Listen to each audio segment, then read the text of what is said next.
খাজা গরিবের আওয়াজ যুব সংঘের উদ্যোগে তাদের খাজা গরিবের আওয়াজ রহমতুল্লাহ আলাইহি হাজী আব্দুল মজিদ শাহ রহমতুল্লাহ আলাইহি সৈয়দ মাওলানা মতিউল্লাহ শাহের মাজার আছে না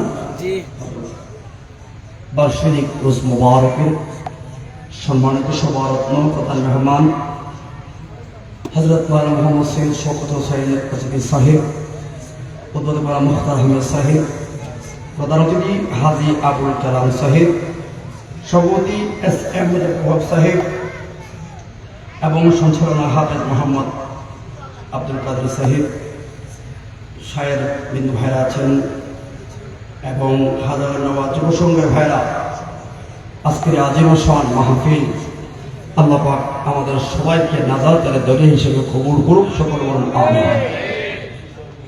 তো আমার চট্টগ্রাম ওয়াজের জীবনে বোয়ালখালী কত মানে কত বোয়ালখালী চট্টগ্রাম বোয়ালখালী থানা দিয়ে মাহফিল শুরু, আজকে সে বোয়ালখালী।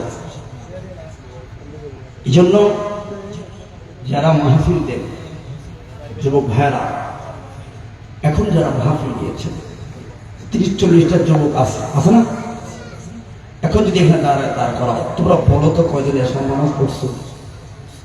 কথা কি বুঝলাম না? পড়ি না। আর ওয়াজ করতে না, যে ওয়াজ করে না, এত কথা তিনি জানবেন না ভাই। নিজেই যদি মাহফিল করো কেন? সমাজের মানুষগুলোকে হেদায়েতের দিকে ডাকার জন্য, ঠিক নেই? আর তোমরা যদি নিজে হেদায়েত হয়ে যাও তো তোমার ভিড় লাগে না। কথা বলে ঠিক হবে? ঠিক। এই জন্য ভাই আজকে সমাজে নিজে নেতৃত্ব দেখে নেতৃত্বের গুণ আমার ভিতরে নাই, এখানে অদফত। যদি আমি শুকুর আদায় করি, বোয়ালখালীর মানুষ যুবক ভাইরা আল্লাহর দরবারে শুকুর। এই জন্য আল্লাহ পাক কত কিছু গেল, কিন্তু আমরা এখনো হায়াত বেঁচে আছি, সুস্থ আছি। সুস্থ অবস্থা আল্লাহ পাক এই বোয়ালখালীর সবকিছুর পরে মাহফিলে আসার তৌফিক দিয়েছেন। এই জন্য সকলে বলি আলহামদুলিল্লাহ। একটা সেকেন্ড আপনি বেঁচে থাকেন, একটা সেকেন্ড আল্লাহ পাকের রহমত। কথা বলো ঠিক না? ঠিক। এখান থেকে বাসায় যাবেন কোনো গ্যারান্টি আছে? কথা বলে গ্যারান্টি আছে? নাই। অতএব একজন ইমানদার, একজন মুসলমান প্রতিটা মুহূর্ত নিজেকে মৃত্যুর জন্য তৈরি রাখা দরকার। কথা বলে ঠিক না? ঠিক। যুবক ভাইরা হয়তো আজকে আমাকে সূরাতুন নাস থেকে এরা সাবজেক্ট সাজিয়েছে, সূরা নাসের তরজমা, তার মানে তাফসীর না, আর কোরআন হাদিস ভিত্তিক আলোচনা।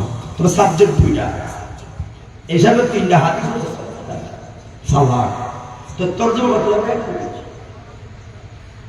না, তোরা তো ফাঁকিবাদী শিকার ভোক্তা করে। কিন্তু আমি তোমাদের দিকে তাকালে হবে না, কারণ আমি তোমার কাছে ঠেকানা রে, ঠেকে হলে রহমতুল আলামিনের দুয়ারে। কথা বলো ঠিক না? ঠিক। এই জন্য বাবা, ও পর্দার মা বোনেরা, আমার মতো 30-32 বছরের যুবক, কত রঙের খেলায় কত লোক বোয়ালখালীর যুবকরা কত জায়গায় আড্ডায় মারে। আমি মহান মালিকের দরবারে শুকর রে, ও কবিওয়ালারা, এই জন্য শুকর রে। আল্লাহ চাইলে তো আমারে হিন্দু, বৌদ্ধ, ইস্কন, নাসারা, বেঈমান, ইহুদি, খ্রিস্টান বানাইতে পারত রে। আল্লাহ চাইলে ও ইসরায়েলে আমার ঘর বাড়ি বানায়া আমার ধারা ফিলিস্তিনে মুসলমানদেরকে মারতে পারত রে। বেঈমান নাস্তিক আমারে বানাইতে পারত। বেঈমান নাস্তিক না বানায়া আল্লাহ যে আমার টুপিওয়ালা, পাঞ্জাবিওয়ালা মুসলমান বানাইছে গো। এই জন্য সবাই মনটা ভরে জবান করে বলি আলহামদুলিল্লাহ, আমি মুসলমান। এটাই সবচেয়ে বড় শুকর। কথা বলো ঠিক না? বেটি, আমার ধর্ম ইসলাম, আমি একজন মুসলমান, এটা শুনলেই ভালো লাগে। কথা বলো ঠিক না? বেটি, আমার পাঞ্জাবির দিকে তাকালেই ভালো লাগে। ইসলাম কি শিখায়? উত্তম আদর্শ চরিত্র আমার ইসলাম কারণ মন্দিরে আঘাত শিখায় না। আমার ইসলাম সংখ্যা লঘুদের প্রতি অত্যাচার শিখায় না। আমার ইসলাম শিখিয়েছে সাম্যমৈত্রী স্বাধীনতার ক্ষেত্রে প্রত্যেকটা ধর্মের মানুষ শান্তিতে বসবাস করা। তোমার দিন তোমার কাছে, আমার দিন আমার কাছে। কারণ দেশটা একটা নাজেহাল মুহূর্তের কারণে উগ্রপন্থীদের আল্লাহ হেদায়েত দান করে না হয় ধ্বংস করে সোনার বাংলাদেশ থেকে আবার শান্তি করে দেওয়ার। আমিন। কষ্ট হচ্ছে বাবা, আমরা কারো বিরুদ্ধে কথা বলছি? আমি একজন মুসলমান হিসাবে আমার মুসলিমের কথা যদি আমি না বলি, ওই দিন আগুনের কাছে আমার জিহ্বাটা আমি কাটবে। কথা বলে ঠিক আছে? কারণ বক্তা যখন মঞ্চে বসে তখন দলের দিকে তাকায় না, রাষ্ট্রের দিকে তাকায় না, বক্তারা তাকায় শোন রহমানের দিকে। কথা বলো ঠিক না বেটে? এই জন্য শুকুর কেন আদায় করলাম? এর চাইতে বড় শুকুর। আর আমি মুসলমান, আরো ভালো লাগে শুকুর এই জন্য, আল্লাহ চাইলে তো তোরে আদম নবী, মুসা নবী, দাউদ নবী, সুলাইমান নবীর উম্মত বানাইতে পারতো।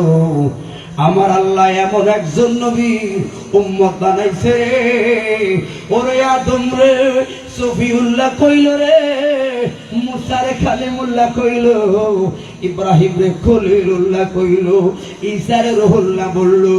সকল নবীরা কর্মের মাধ্যমে টাইটেল পাইল রে। আল্লাহর নবী মুসা কথা বলতে বলতে কালিমুল্লাহ, ইব্রাহিম নবী পরীক্ষা দিতে দিতে খলিলুল্লাহ, ওরে ঈসা নবী বাবা সারা আইল রে, এই জন্য হলে রুহুল্লাহ। আমার নবী না আসার আগে হাবিবুল্লাহ। জবান খুলে বলুন ইয়া রাসূলুল্লাহ। কথা বলো ঠিক না বেঠে? এই জন্য নবীর উম্মত আমরা সবার থেকে বড়, কিন্তু খাসালত খারাপের ক্ষেত্রে সবার থেকে বড়। কথা বলো ঠিক না বেঠে? মনোযোগ আসলে আপনাদের? আমাকে সূরাতুন নাস থেকে একটু কথা বলবো। এখানে আল্লাহ পাক খেয়াল করেন, ছোট্ট 2 মিনিট কথা এখানে শেষ করব। এই সূরাতুন নাস ছোট্ট একটা সূরা কোরআন শরীফের একবার লাস্ট। আল্লাহ পাক এখানে ওল আমর সিগাটা ব্যবহার করেছেন। আমর সিগা ব্যবহার করলাম কি বলেছেন? ওল আউযু বিরাব্বিন নাস। এরপরে কি বলেছেন? মালিকিন নাস। এরপরে বলেছেন ইলাহিন নাস। একজন খোদা বান্দার কাছে 3টা সিস্টেমে নিজের পরিচয় তুলে ধরলেন। আল্লাহ বলেছেন আমি মানুষের প্রতি বড়। আবার ওই আল্লাহই বলেন আমি মানুষের বাচ্চা, মানুষের কাছে আমি বড় বাচ্চা, আমি বা পর যোগ্য। আবার ওই আল্লাহ বলেছেন ইলাহিন নাস, উপাস্য একমাত্র তার। কথা বলো ঠিক না বেঠিক? কি গো মালিক একজন খোদা, সেই জায়গায় কোন বললে ফায়াকুন হয়ে যায়, ওই জায়গায় আপনার এখানে একজন খোদা 3টা ভিন্ন রূপে আপনার পরিচয় দেওয়ার যুক্তি কি? আল্লাহ পাক বান্দাকে বলে বান্দা তোরা বান্দারা যুক্তিতে বিশ্বাসী, এই জন্য তোদের তথ্যগুলা দিয়ে তোদেরকে ধরলাম। জবান খুলে বলে আল্লাহু আকবার। এরপরে মিন শারিল ওয়াসওয়াসিল খান্নাস। আমগো দেশে কিছু মানুষ দেখবেন, কিছু মানুষ সামনে সমালোচনা করে, কিছু মানুষ পেছনে সমালোচনা করে। যারা সমালোচনা করে পিছে, এরা হলো কিবতকারী। আর যারা মিথ্যা কথা বানায় সমালোচনা করে, এরা বহুতান আরো বেশি অন্যায়। কিছু কিছু মুরব্বী বাবারা আছে এই স্বভাব, চায়ের দোকানে এখন সুরাত করতাম, মানে যিনি কুমন্ত্রণা বুঝুনি, কুমন্ত্রণা চট্টগ্রাম মানুষ কি ভাষা বলে আপনারা করবেন? কুমন্ত্রণা মানে একজনের সুখের একটা সংসারে আড়াল দিয়ে আর নষ্ট করা। কথা বুঝলেন আপনি আমার? এরপরে বলেন অনিষ্টতা। অনিষ্টতা কি জানেন? আপনার অনিষ্টতা আপনার রোগ নাই, এটারে আপনার এমন একটা কৌশল দিয়ে আপনারা বলবেন, অটোমেটিক আপনি নেবারে হয়ে যাবেন। কারণ আমরা ডাক্তারের দ্বারে গেলে কি করে জানেন? ডাক্তারে এখন বড় মেডিসিন গেলে এটা প্রথমে একটা রিপোর্ট লিখবো, কিন্তু আমার ব্যক্তিগত জ্বর, আমি কষ্ট হচ্ছে আপনাদের বাবা, আমি ওর একটু কথা বলে এখানে সাথে চলে যাবো, কারণ আমরা শুননি আমাদের এসকে রাসূল ছাড়া কোনো ওয়াজ চলে না। কথা বলো ঠিক না বেঠে? খেয়াল করো, ডাক্তারের কাছে গেছে রে, অনিষ্টতা কি? আমি যখন করে একটু ব্যথা করে, ডাক্তার আসানুল্লাহ, নাক গলা বিশেষজ্ঞ, বাংলাদেশের ফেমাস একজন ডাক্তার, সাবেক প্রধানমন্ত্রী ডাক্তার ছিলেন ফানগোপাল দত্ত, চান্দিনার এমপি। তো যাই হোক, উনি ফার্স্ট ক্লাস ডাক্তার, যদিও হিন্দু। এই আসানুল্লাহ যখন আমি গেলাম, গলা থেকে শেষ গলা, এটা শেষ, অপারেশন লাগবো, এটা লাগবো, এটা লাগবো, পরীক্ষা 7টা, কয়টা? তাহলে পরীক্ষার আমার টাকা আইছে এখানে প্রায় 11,000 টাকা শুধু পরীক্ষার খরচ।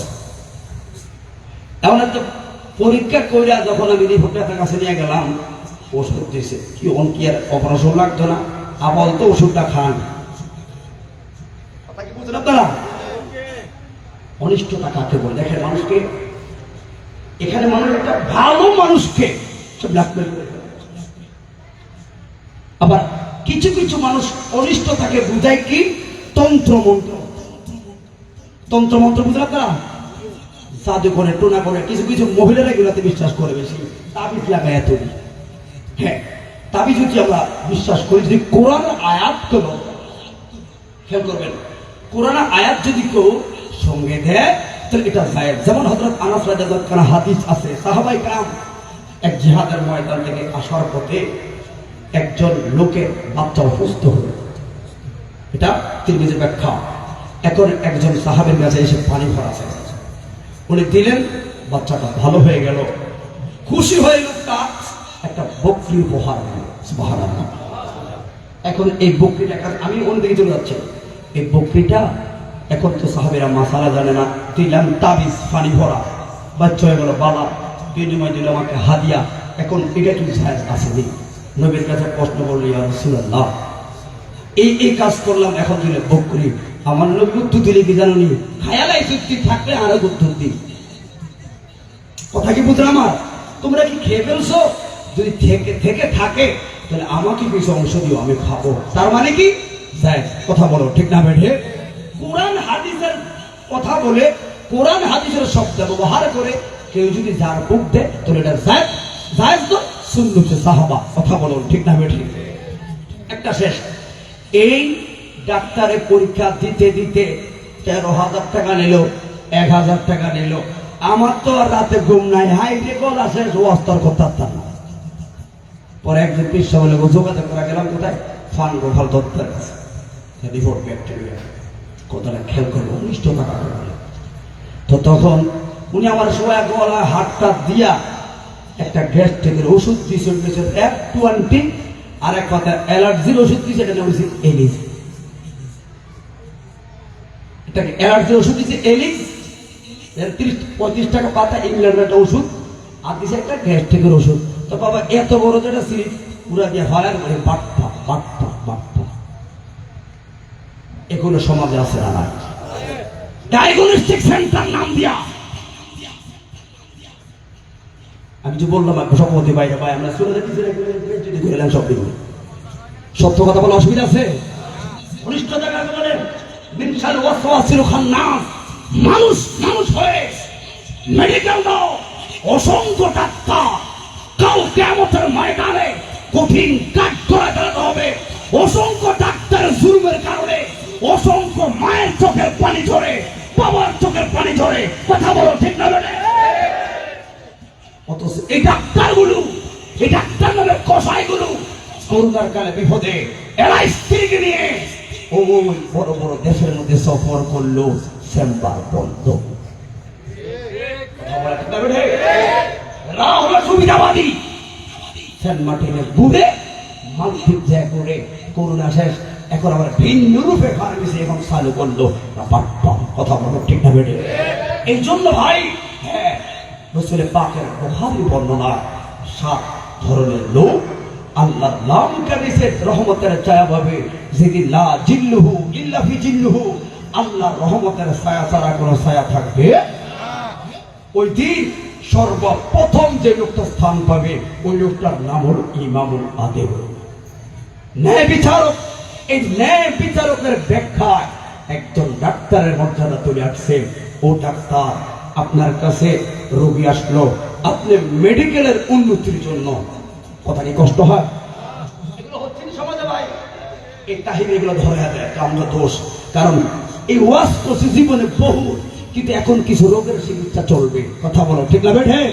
আমার যুবকদেরকে, আমার মুসলমানদেরকে চতুর্মুখী হত্যা আর না হয় ইস্কুল নামের শব্দ 95 মুসলমানের দেশে আঙ্গুল্লার সাহস পায় কেমনে? কারণ একটা মুসলমান রাজকে মুনাফিকের খাতার মধ্যে চলে গেছি। হাত ধরে বলো ঠিক না বেটে?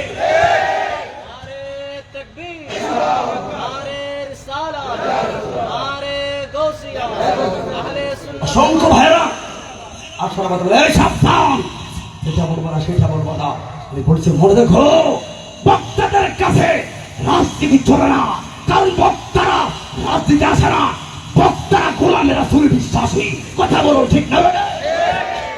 মুসলমান আমার ধর্মের মায় আমার কাছে থাকতে হবে। আমরা মুখ ফুরি কথা না বললে দেশে কোথায় বলবো? পাশার একদিন বাঁচবো, কথা বলো ঠিক না বেঠে? বক্তারা এগুলো বলছে না কেন? বক্তাদের মহাবিল কমে যাবে।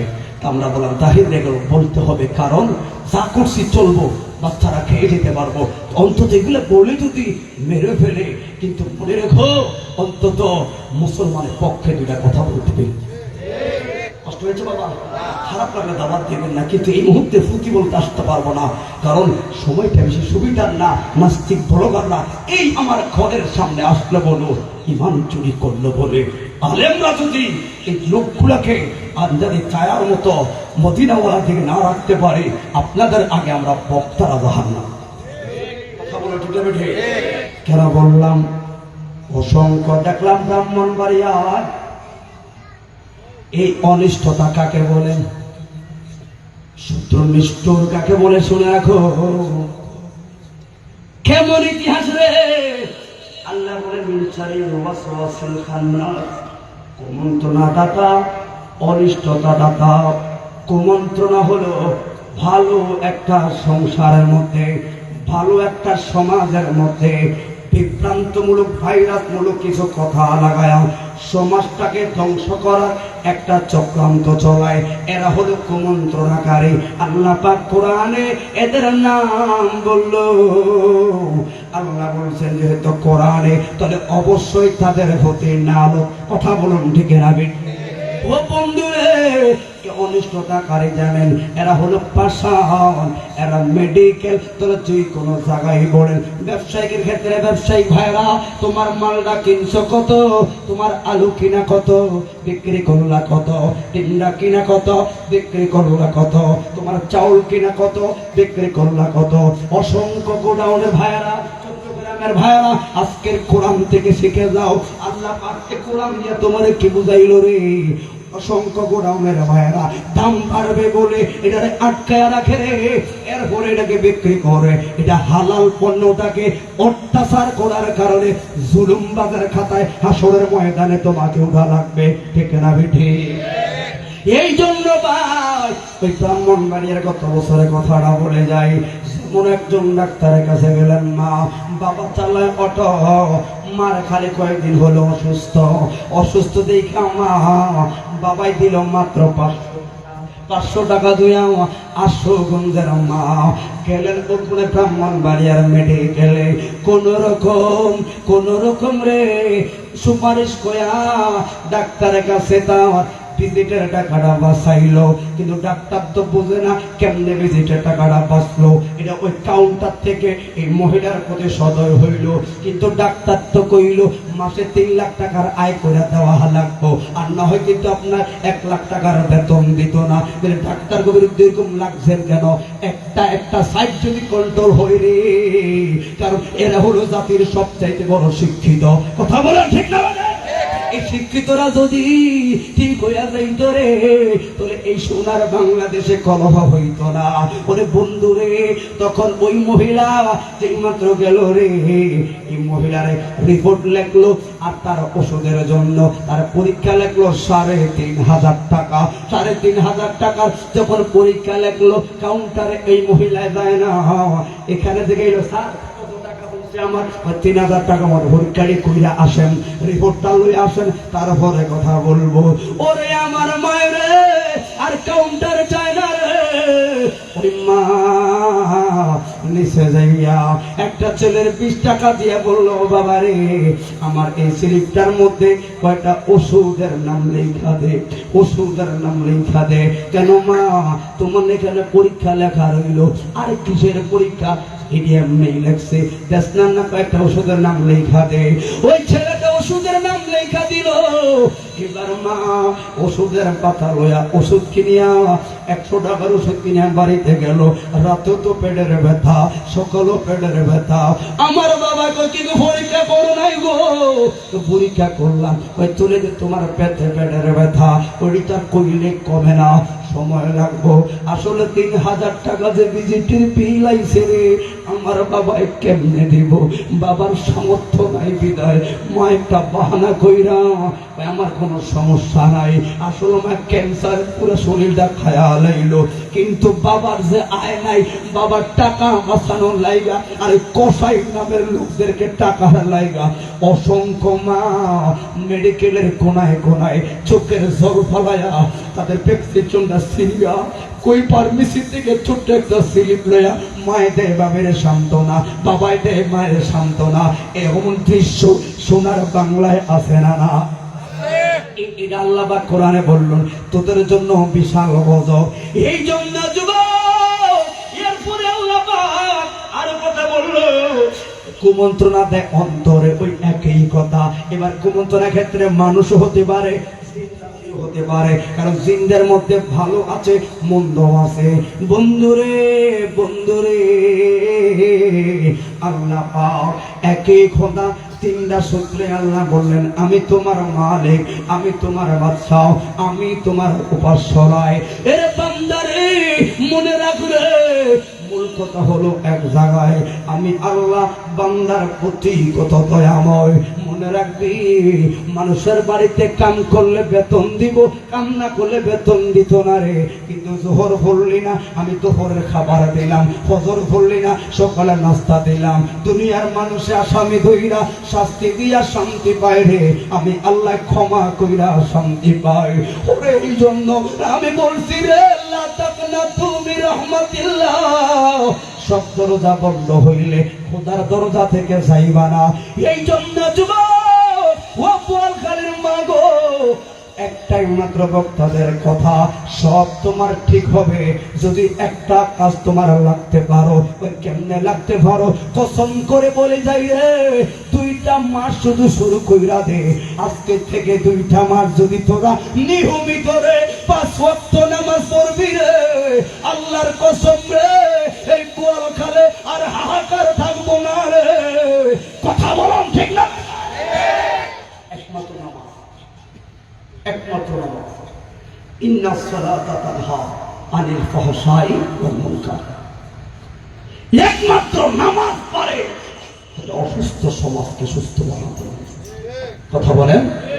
একমাত্র নামাজ পারে অভাবগ্রস্ত, খারাপ, একেবারে নির্বেজাল, নিকৃষ্ট ওই সমাজটাকে মদিনার আয়না বানাতে, সেটা হলো নামাজ। নামাজ না হইয়া খবর দেখালে কাজ হবে? এক কথা বলে কাজ হবে? এই আমার কত হলো একটা মূল কথা, এক জায়গা যদি আল্লাহর পথে আসতে হয়, ওই আন্নাস খান্নাস করে আর লাভ নাই, জিন পরি করে লাভ নাই। যে ছেলেটার ভিতরে 5 ওয়াক্ত নামাজ থাকবে, তার ভিতরে থাকবেন হারামি। যেই ছেলেটার ভিতরে 5 ওয়াক্ত নামাজ থাকবে, ওই লোকটা কখনো পরের হক বের খেতে পারে না। কথা বলে যেই লোকটা ব্যবসা করবে, নামাজ পড়বে, ওই লোকটা কখনো মানুষকে মাফে ঠকাইতে পারে না। কথা বলেন ভাই, ঠিক নেই? যে ছেলেটা, যে ভদ্রলোক শিক্ষকতা করে, সে ছাত্রদের থেকে কখনো অনিষ্টতা করতে পারে না। যেই মা 5 ওয়াক্ত নামাজ পড়বে তার মেয়েটা কখনো পর্দার বাহিরে যেতে পারে না, মোবাইল লয়া আউলাদের কথা বলতে পারে না। কথা বলে ঠিক না বেটে? মা যদি স্টার জলসা লয়া নাচে, মেয়ে কি করবে? মেয়ে কি করবে? কথা কি বুঝছো না আমার? এই জন্য আমার মূল একটা সব দরজা বন্ধ, দরজা শুধু একটা খোলা, মসজিদ। কথা বলো ঠিক না বেটে? কারা কারা এক কথাটা করে দেখাচ্ছেন? বাবারে হাত নামা। এখন আমরা সকল বক্তারা সব ছেড়ে দিয়েছি। আগে দেখতাম এই শান সেই শান গাইলে মানুষ চোখের ভালে ভালে একান্ত। এখন সব পাপ, একটাই পথ, শুধু নামাজ আসা। কথা বলেন ভাই, আপনারা কি একমত? এখন আমরা সকল বক্তা শুধু কোন ওয়াজ করবে না, শুধু নামাজে আসো। সোনার বাংলাদেশটা অভাব, সোনার বাংলাদেশটা অশান্তি, সোনার বাংলাদেশের ভিতরে হাহাকার। এই দেশ মুসলমানের দেশ, অথচ এই দেশে মুসলমান দ্বন্দ্ব লাগছে। কারণ কি? ওই যে নামাজ পড়ি কিন্তু হৃদয়ের ভিতরে হারাম। কথা বলে ঠিক আছে? গভীর মনোযোগ, সব কথা বলে খারাপ কথা গেছে। ওই যে বললাম সৎসঙ্গে সর্ববাস, অসৎসঙ্গে সর্বনাশ। একমাত্র নামাজ পারে একটা খারাপ সমাজকে রাখতে। এলাকার মা, ও মা গো, 8টা বাজে 7টা বাজে এশার আজান দেয়, সংসারের মধ্যে হাহাকার।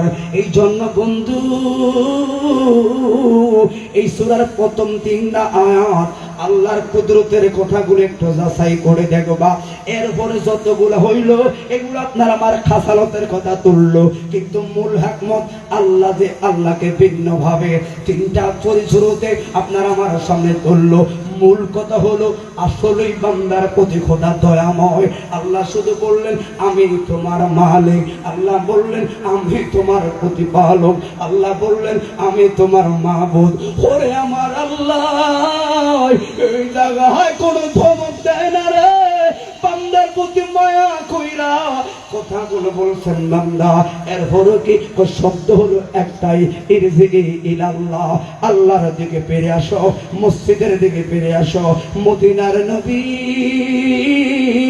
63টা বছর বারবার শুধু কাঁদলেন কেন? একমাত্র নামাজের জন্য, একমাত্র নামাজের জন্য। আম্মা জান আয়েশা সিদ্দিকার কোলে গো, যেদিন আমার নবী ইন্তেকাল শরীফের আগে আমার নবী বললেন আয়েশা আজানের ওয়াক্ত হইল, একটু ধরো না, হেলাম নিয়ে ধরো, আমি দেখব মসজিদে নববীতে আমার সাহাবীরা কেমনে নামাজ পড়ে।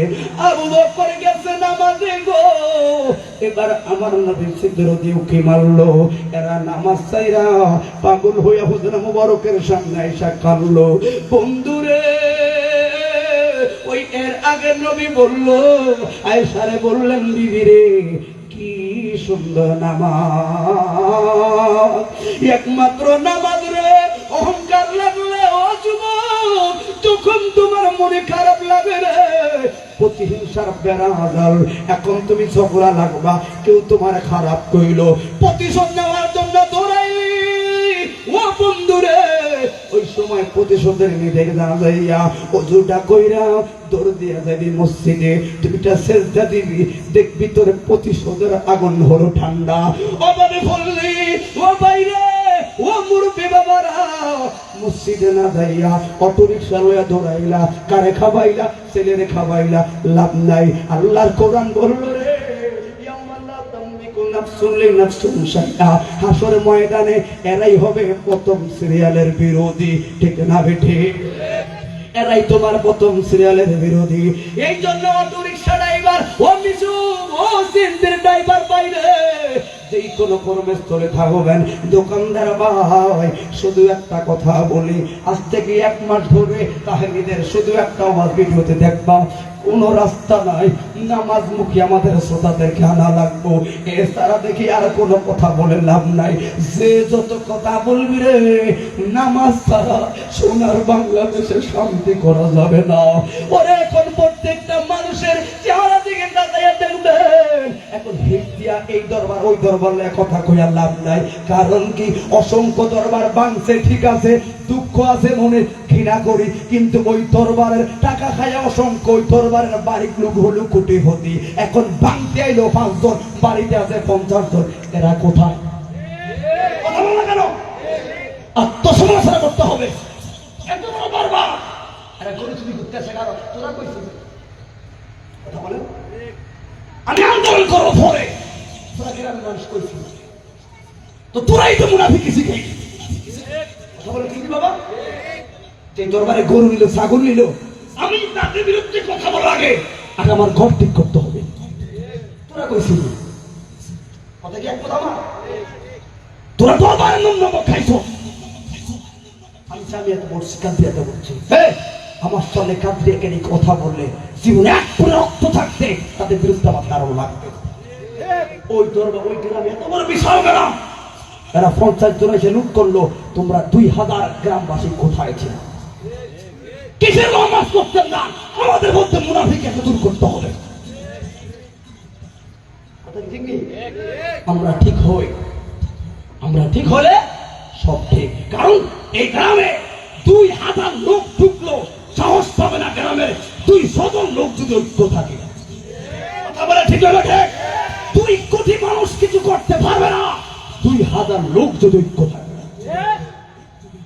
এখন তোমরা গরু নেয়, ছাগল নেয়, তোমরা এটা লেগে ফুটেজ দাও। আরে যারা নিজেরা তো খারাপ, তোমরা আরো বড় খারাপ। কারণ তোমার ঘরের সামনে তোমার দরবারে ব্যক্তিত্ব করছে, তুমি কেমনে ছবি তুললা? তুমি ওরা সবথেকে বড় মুনাফিক। ওই সময় ছবি না তুললা, তোমার ঐক্যতার সরকারে প্রতিবাদ করা দরকার ছিল। এই ছবিগুলো তো তোমরাই দিয়েছো। মোবাইল তাদের ঘর ভাড়া বেলাইছি চলে যেত ভাই। আমি গেছি আন্দোলনে, কি দেখলাম? সর্বনাশ, দোষ আমাদের। এখন থেকে নিজের সমালোচনা শুরু করছি। দরকার আমরা কিছু কিছু দরবারের ভণ্ডামির কারণে, কিছু কিছু মাতারের অত্যাচারের কারণে এখন আঙ্গুল তোলার সাহস কেল্লা সরসরে যায় দেখি, কি বলবো? অসংখ্য বাজার যায় দেখি কি চলতেছে বাবা। এগুলো বলে খারাপ লাগে? কেন জানেন? কষ্ট লাগে। বলি আল্লাহ দরবারের বিরুদ্ধে কথা বলিস, কারণ কি? পর হিসাব মিলে দেখলাম দোষ করে 3 জনে, আর 8 দোষের ভক্তিমুখ হয় বাকি 57 জন। কারণ একজনে কি কইছে,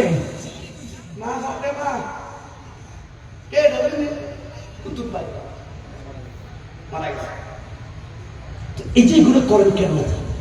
অথচ গৌসেবাজ ভান্ডার দেখেন, আমার শ্রীকুট দরবার দেখেন, কত দরবার আছে। এই সকল শিরেকের কোনো গন্ধ আছে? আর কথার গন্ধ আছে? এইগুলো আমরা যদি ঠিক হয়ে যায়, দুষ্কৃতরা শুরুরা এদিকে আসার সুযোগ পাবে না। ভাই, আমার গোলাম রব্বানি কাশ্মীর গোলাম ভাই, কোথায় তার আন্দোলন? ওই গ্রামের 5000 লোক কই ছিল যখন 200 জন লোকে লাঠি নিয়ে আসলো? 5000 লোকে মুনাফিকি মতো দাঁড়িয়ে আছে, পরে আগে তাদেরকে ধরা রাখবে, লং মাস তখন সফল হবে। কোথায় আমার বুঝতে না সবে? আমরা যদি সুযোগ না দেই, সুযোগে কেমন? এই কথাগুলো সতর্ক হন। কারণ এই কথাগুলো বড় হলো চট্টগ্রাম অলি আল্লাহ শহর। এই শহরগুলো তো হাত দেওয়ার আগেই বোয়ালখালে মানুষ ঐক্যবদ্ধ হওয়ার জন্য কথা বলে বললাম। আল্লাহ কবুল করো, সকলে বলুন আমিন। আমার মূল কথা এক জায়গায়, সকল ক্লান্তি দূর করার একটাই মাত্র মেডিসিন, নামাজ। কথা বলে ঠিক আছে? আপনি দাওয়াত দিলে দিবেন, না দিলে নাই, হাতিয়া দিলে দিবেন, না দিলে নাই, যাও হকু ওয়াদাহা কালবা, সত্য বলাই রাখবে। নামাজ ছাড়া সোনার বাংলাদেশে শান্তি আনা যাবে না। কারণ বাইরে লাইলে মজুর কথা, এই ছবি, এই শান, ওই শান করে বহুত কান্দাইছে মাইছে, কিন্তু পরে দেখলাম জিরো জিরো। কেন? সারা রাত দোয়া শুনলাম, 3টা পর্যন্ত, 3:30টায় ঘুমিয়ে গেলাম, 5টা বাজে ফজর নামাজটা পড়লাম। চট্টগ্রামের মাফিয়ার বিরুদ্ধে আমরা কথা বলি অনেক সময়। আমার দেশে, আমার চাঁদপুরে 12টার পরে কোনো মাহফিল চলবে না, সর্বোচ্চ একটা। কারণ একটা বাজে যদি মাহফিল হয়, সে 3 থেকে 4 ঘন্টা ঘুমানোর সুযোগ পাবে, ফজর নামাজটা পড়ে সে কর্মে যেতে পারবে। কথা বলা ঠিক ভাই? আপনি প্রধান বক্তব্য একটা মাহফিল শেষ করবো কয়টা, তারপরে পেবেন কয়টায়, ঘুমাইবেন কয়টা। একটা লোক যদি মাহফিল শুই না ওর ঘুমার ফান্দে ভইরা ফজর কামাই দেয়, এই বলখালি সরখিদির পুরো মানুষ একটা সেক্টর, একটা তসবির সমতুল্য সারা পৃথিবীর মাহফিলের সমতুল্য। আজকে তোমার মাহফিল শুন না, ঘুমাই গেল, ফজর হলো না, তোমার বিরিয়ানির দাম আছে, পেট্রোলের দাম আছে, বসার দাম আছে, আগে আল্লাহর ফরজ। একটার মধ্যে মাহফিল কমপ্লিট। কথা বলেন ঠিক না বেঠে? হয়তো আমাদের কথাগুলো আপনার খারাপ লাগতে পারে, কিন্তু আমরা ভুক্তভোগী সমাজে এগুলো দেখি। কথা বলেন ঠিক না বেঠে? এই জন্য ভাইরা আমার তাদের মূল কথা হলো, সত্য পথে থাকলে, হক পথে থাকলে শান্তি আছে না নাই? আমার নবী বললেন, উম্মতের যদি খারাপ লাগে, মা তোমাকে বকা দিল, বন্ধু বকা দিল, অবাধের মধ্যে পড়লা, এরা অবাক কিরে শুনছুনি, ও বলখালের বন্ধু রে, অভাব থেকে দূর হওয়ার মেডিসিন আমার কোরআনের মধ্যে আছে। তুমি পাও না কারণ তুমি চাও না। তুমি হাহাকার করলা, হাহাকার কইরা আমার মার প্রতি অত্যাচার করলা, হাহাকার করলা, হাহাকার কইরা তুমি চুরি বাটপারের মধ্যে লাগলা, কিন্তু মুসলমানের ঘরে হইয়া তুমি কোরআনটা গাইটা দেখলা না, তুমি কোরআনটা একটু পইরা দেখলা না। তোমার অভাব দূর করার জন্য কোরআন সবথেকে বড় ফজল দেয়া রাখছে। কেমন বললাম গো, আমার আল্লাহ একখানা সূরা তোমার জন্য দিল, কসম করে বলে যাই রে, যদি কারো অভাব থাকে, ওই তোমার সংসার অভাব, তোমার ছেলে খায় না, তোমার মেয়ের ড্রেস কিনে দিতে পারো না, আজকে আমি বাংলায় বলে গেলাম, এই জিনিসটা তুমি করা শুরু করো। যদি পরিবর্তন না হয়, পরিবর্তন না হয়, তাহলে আমার এক ধৈরা কোরআনটা ধৈরা জীবনে আর বল খালি আসবো না। একটা কথা বলে যাই, অভাব যদি তোমার থাকে, একটা একটা করে কথা বলবা। পেরেশান যদি তোমার মধ্যে থাকে, তোমার যদি অশান্ত মনকে সান্ত্বনা করতে হয় রে, অভাবগ্রস্ত সমাজে থাকে, দেখা গেল লক্ষ লক্ষ লক্ষ টাকা কামান, এরপরও তো দিশপান না, একটা মাত্র মেডিসিন কোরআন দিল। কেউ যদি 5 ওয়াক্ত নামাজের পড়ে রে, 5 ওয়াক্ত নামাজ পড়া, এশার নামাজটা যখন পড়বে, এশার নামাজের বৈঠকে বয়া একটা সূরা তেলাওয়াত করবে রে, ওই সূরাটা যারা তেলাওয়াত করবি, আমার নবী বলল, ওই তুমি জীবনে অভাব তো দূরের কথা, আমার আল্লাহ শান্তিময় একটা জীবন চলার তোমার গতি করবে। শুধু তাই নয়, ওই কোরআন তোমার জন্য কত শান্তি। সেই ব্যক্তি দৈনিক শুক্রবারে জুমার নামাজের আগে সূরাতুল কাহাফ সূরাটা তেলাওয়াত করবে, আর জীবনে কখনো অভাব থাকবে না। মন খারাপ না করে সওয়াল জবাব তোর জন্য সহজ হয়ে যাবে। ওরে বন্ধু, কোরআন রাখলা না, তুমি হাহাকার করলে হবে না। এই জন্য বললাম, একজন নামাজি পারে আরেকটা সমাজকে নামাজি বানাইতে। তোমার বোয়ালখালীতে যুবক, তুমি নামাজ পড়ো, আরেকজনকে ডাক দাও না। আল্লাহর কোরআন কিন্তু ভিন্ন কথা বললো। কোরআন নামাজ পড়ার চাইতে আকিমুস সালাতা কায়েম করার জন্য কথা বললো। যেমন একটা বাড়িতে যদি একটা মেয়ে ধার্মিক হয়ে যায়, আরো 10টা মেয়েকে ধার্মিক বানাবে। একটা সমাজে যদি একটা ছেলে ধার্মিক হয়, 10টা ছেলের মসজিদের দিকে আনবে। কেন বললাম যুবক রে, ওই যে লামুকানের নিচে রে 7 ধরনের লোক আল্লাহর লামুকানের নিচে জায়গা পাবে। এর মধ্যে 3 নাম্বার লোকটা হলো যুবক রে, যেই যুবক যৌবনকালে বন্দেগী করবা, যৌবনকালে যেই ছেলেটা বন্দেগী করবো, এই যে দাড়ি পাকা মুরব্বীরা ছেড়ে, দাড়ি পাকা মুরব্বীরা আইলুস সালাত, যুবক ভাইরা তোমার সওয়াব, কিন্তু সওয়াব দুইজনে একই টাইমে রইলা। তুমি মুরব্বী বসলো আধা ঘন্টা, যুবক তুমি বসলা আধা ঘন্টা, সওয়াবের ক্ষেত্রে এক কিন্তু না রে। তোমার মুরব্বীর চাইতে তোমার 500 গুণ বেশি সওয়াব একই মঞ্চে একই জায়গায়, অথচ একইভাবে তুমিও কাল্লা মুরব্বীও কানলো, তুমি মুনাজাত ধরলা মুরব্বীও ধরলো, কিন্তু মুরব্বীর চাইতে 500 গুণ বেশি তোমার সওয়াব। কয় কারণ কি? কয় যৌবনকালে করার কারণ। কথা বলে ঠিক আছে? এই জন্য যুবক, ওই যে বললাম রে, যৌবনকালে 4 নাম্বার ছেলেটা আল্লাহর লামকারে নিচে রহমতের ছায়া পাইব, ওই দিন ছায়া পাইয়া আনন্দের সীমা নাই রে। কেন বললাম? ওই দাদির দুলারবে একটা ছেলে যদি নামাজি হয়, একটা মেয়ে যদি নামাজি হয়, সমাজটা সুন্দর করার তাগিদের কথাটা বলে যায়। খারাপ লাগলে চলে যাবেন, থাকলে বলবেন আমি এছাড়া বুঝি না, নামাজ লাগবো অশান্ত মনকে সান্ত্বনার জন্য। এই জন্য যুবক রে, ওই জাতিরাতুল আরবে একজন সুন্দরী মহিলা ছিলেন। ওই সুন্দরী মহিলা আবেদা আমরা সমাজে যদি কুমন্ত্রণা কারে বলে, আমি এই কথাগুলো থেকে কিছু কিছু ব্যাখ্যা বের করলাম। এক একটা তাফসীর, এক একটা দৃষ্টিভঙ্গি থেকে আপনারা বললো, যেহেতু এখানে শয়তানের কথা আসলো, জিনের কথা আসলো, অনিচ্ছতার কথা আসলো, অন্তরে কুমন্ত্রণা কথা আসলো, গোপনে নেফাকতার কথা আসলো, এই দৃষ্টিকোণে অনেকগুলো ব্যাখ্যা পাওয়া যায়। ওই জাতিরাতুল আরবে একজন মহিলা ছিল, সুন্দরী মেয়ে, অনেক ছেলেরা পছন্দ করলো। পাশের বাড়ি কাসলা নামের একটা গোত্র ছিল, ওই গোত্রের মধ্যে সরদার একটা ছেলে ছিল, তার নাম ছিল ইয়াকুব নামের ছেলে। যদিও ছেলেটা মুসলমান, কিন্তু মসজিদে জীবনে পশ্চিম ফিরা আসার খায় না, এমন লোক আমাদের সমাজে আছে না নাই? কথা বলুন না, আছে না নাই? আবার তাবারও খাইতে গেলে হেঁটে টুপি বানানো, কথা বলেন। নামাজ ছাড়া তো কিসের মুসলমান? আমার কথার পরে আপনি স্বীকার করতে বাধ্য হবেন, হুজুর সব কিছুর মূল মেডিসিন হলো নামাজ। বাবার আমি অনেক গল্প বলতে পারতাম, আপনি আর চাইতে বড় আনন্দ পাইতেন, কিন্তু আমি ভাবলাম এই মুহূর্তে আমার এগুলো যায় না, কারণ আমার দেশটা এখন অশান্তমূলক অবস্থানে আছে। আমি দেখলাম উত্তরের দরজা বন্ধ হয়ে গেছে, দক্ষিণের দরজা বন্ধ, পূর্বের দরজা আরো আগে বন্ধ, শুধু পশ্চিমের একটা দরজা আমার জন্য খোলা। এই দরজা থেকেও আমি কেন জানি সরে যাই বুঝি না, সরেও যাই বুঝি না, বুঝাও আমি বুঝতে চাই না। এই জন্য বললাম, ওই কাসলা নামের ইয়াকুব ছেলেটা বারবার ইসলাম ইতিহাস তোমরা পড়ে দেখবা, শুধু একজন সৎসঙ্গে সরববার ভালো মানুষের সাথে থাকলে জীবনটা তোমার কেমনে চলবে, একজন নামাজীর সঙ্গে থাকলে তোমার জীবনটা কেমনে চলবে, গান্দাখোরের সঙ্গে থাকলে তোমার জীবনটা কেমনে চলবে। ডিভাইডেডটা করে যাই, আমল করার দায়িত্ব হলো আপনার, কারণ আপনার খবরে আপনি, আমার খবরে আমি, ঠিক না বেঠা? এই জন্য বাইরে বারবার খালি মেয়েটার দিকে তাকায়।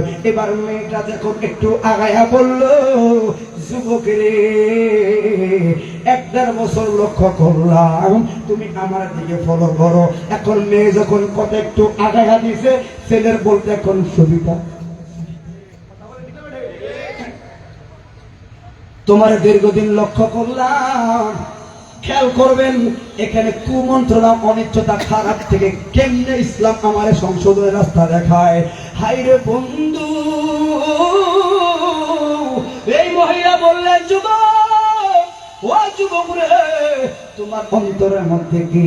ছেলেটা বলল, যুবতী 2টা বছর পর্যন্ত তোমারে টার্গেট করলাম, তোমারে ভালো লাগে, বাবা ঐতিহ্য বংশের ধারণায় তোমারে বলতে পারি নাই। এখন যেহেতু তুমি আমারে ডাক দিছো, যুবতী রে, তোমারে ভালো লাগে, তোমার জন্য জীবন দিতে রাজি, তোমার জন্য যা বলবা তা করতে রাজি। আগুনে ঝাঁপ দিলে আগুনে ঝাঁপ দিয়াম, পানিতে বললে পানিতে হইয়াম, তোমারে বিয়ে করব। মহিলা বলল, আত্মহত্যা কোনো প্রতিহত একজন বলিষ্ঠ যুবকের কর্ম হতে পারে না। কথা বলা ঠিক না বেটা? ওই মেয়েটা কি বললো রে, আর আমার বোয়ালখালীর মাইয়ার কি কইতো, আমার সাতপুরের মাইয়া কইলে কি কইতো, ওয়েলকাম, অসুবিধা নাই, জায়গা সম্পত্তি কদ্দুর আছে, বাপের কি চা আছে, হুন্ডাটা আসেনি, চাকরি কি সরকারি আসেনি, এই থাকলে আসো, আল্লাহ মিস কল দিও না। কথা বলেন, কথা খারাপ লাগতেছে? সামাজিক কথা বলতে হয় বাবা, ইতিহাস বলবো না এখন। ওই মহিলা বললে, যুবক কোন বংশের রে আমি জানি না, কোন গোত্র রে আমি জানি না রে, কিন্তু তুই শুধু মুসলমান রে আমারে বল। আমি মুসলমান। মহিলাটা বললেন, আলহামদুলিল্লাহ, তোর বিয়া করতে আমি রাজি রে, তবে একটা শর্ত আছে, পারবি নি? 1000টা শর্ত রাজি, 1000টা লাগবে না রে যুবক, একটা শুধু সত্য মানলে আমি মহিলা তোমার বিয়ে করবো। বলো। এই যুবক বলো না, মদিনায় খলিফাতুল মুসলিমিন কে রে? কয় ওমর ফারুক। ওরে আমার নবীর কলিজার টুকরা ওমর ফারুক মদিনার মিম্বরে নামাজ পড়ায় রে। যুবক রে, তোর কাছে আমার এটাই হলো সত্য। ওই ওমর ফারুকের পেছনে 40 দিন যদি জামাতের শহীদ রে 5 ওয়াক্ত নামাজ পড়াই আইতে পারো রে, আল্লাহর কসম রে 41 দিন তোর স্বামী বানাইবো বিনা বানায় রে।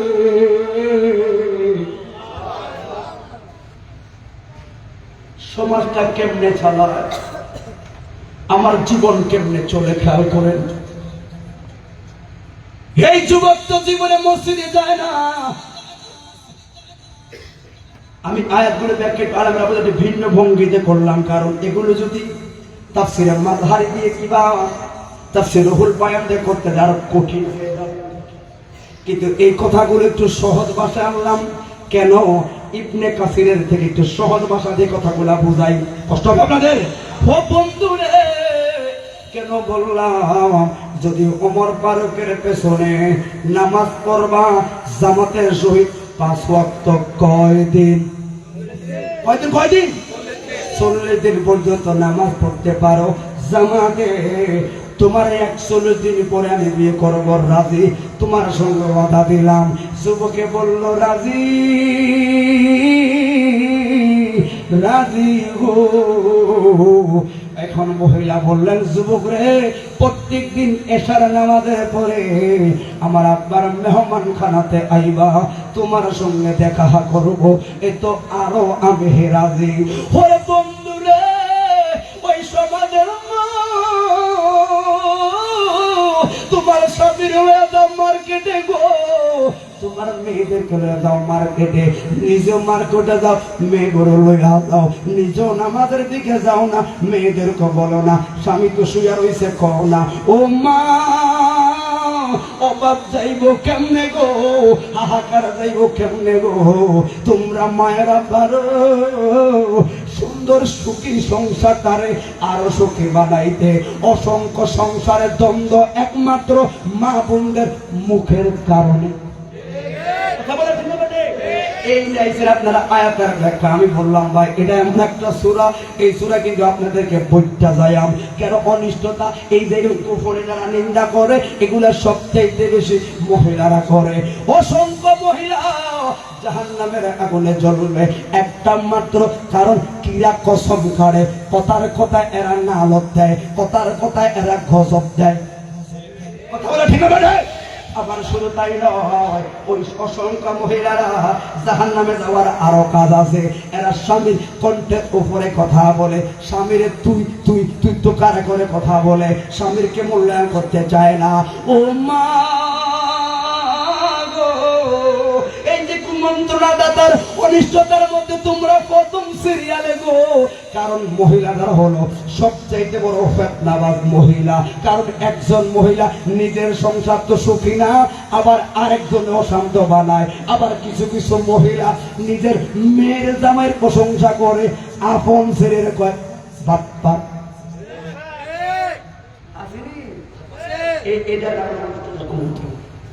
আসেন আঙ্গ সারবিনের জামাই দেখছেন নি, শুনছেন নি? রান্নাটা সারবিনের জামাই, আজির জামাই, আল্লাহ আপনার একটা জামাই দিছে আজি, যেটা করে সেটা কথা বুঝেনি। আমাদের সাথে আমার এক জামাই, আমার মেয়ে নামে এই না জামাই সরকিতির পরিমাণ জামাই আসেনি, আজি নামে আমার জি যেটা বলবে এটাই এনে দেয়। ও মুখ দিয়ে বার করতে না দেরি সব লয়ে আসে আমার জির সব। কিন্তু আমার ছেলে বাপরে বাপ এইটার মতো বাপ কেউ না। কেন? ওই তো বউয়ের কথা ছাড়া চলে না।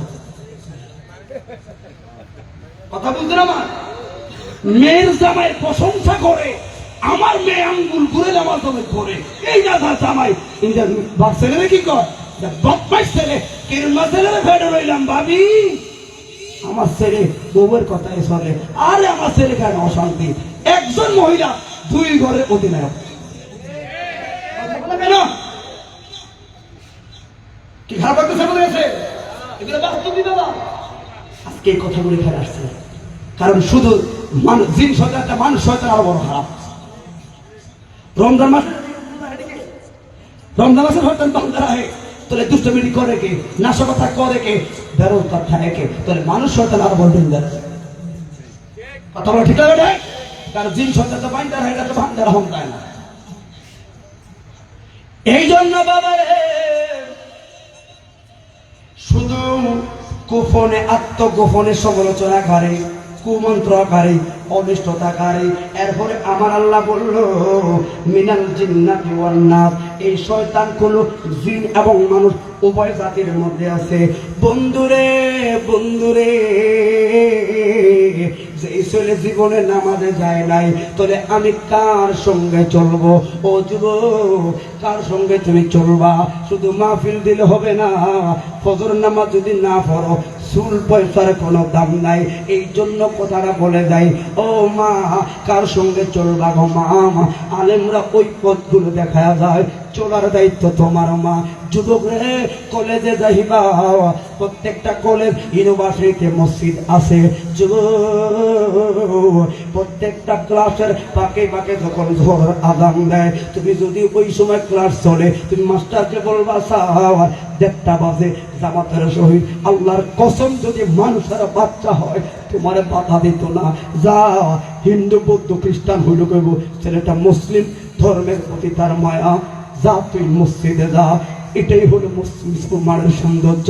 কারণ রে ও বন্ধুরে সামনে আসবো কবের জানো, আমার আল্লাহ এটাই শুধু চায় যে মুসলমানরা নামাজ পড়বি, সেজদা দিবি তুই জমিনে, আমার কিসের লাভ?